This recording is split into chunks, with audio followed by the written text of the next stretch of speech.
Hampton in the last few years, I think, has awakened to this idea that we're central to so many important historical stories, not just for here, but nationwide. Their importance is nationwide, but their beginnings are here. The Give Me Liberty exhibit is about how enslaved Hamptonians utilized conflict, three in particular that we're looking at: the Revolutionary War, the War of 1812, and the Civil War, as a mechanism for them to attain some degree of their freedom. We have personal stories of individuals who chose a side. You know, for example, Caesar Tarrant, who chose to fight with the Virginians during the Revolutionary War and was returned to his enslaver, only to have his freedom purchased by the government of Virginia later.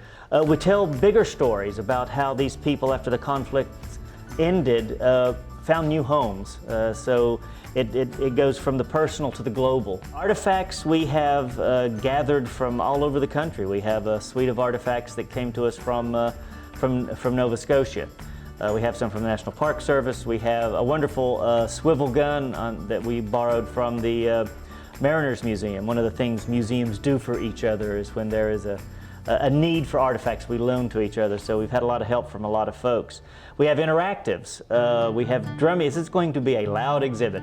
I'm glad my office is downstairs. I want folks to come out here realizing that enslaved folks were not just simply stuck where they were. Some of them had an opportunity presented by conflict by their own genius and their own labor to gain some access to freedom. We are, as the Hampton History Museum, we're very conscious of our position now as geographically and historically a center point for the nation's story. We want to take that responsibility for telling that story. We want to tell it well. We want to serve our community.